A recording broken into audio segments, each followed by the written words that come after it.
અને હવે વાત લેટરકાંડ પર ગરમાયેલા રાજકારણને લઈને કરીએ તો બનાવટી લેટરકાંડ મુદ્દે પાયલ ગોટીએ આક્ષેપ કર્યા છે।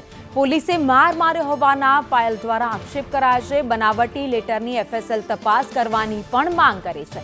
કૌશિક વેકરિયાને પત્ર લખી ન્યાયની માંગ કરવામાં આવી છે। કોઈ ગુનો કર્યો હોવાનો પાયલે ઇનકાર કર્યો છે। મારે રાજકારણ સાથે કોઈ જ લેવા દેવા નથી, પાયલનું નિવેદન। જેની ઠુમ્મર મારા પરિવારને હિંમત આપવા માટે આવ્યા હતા।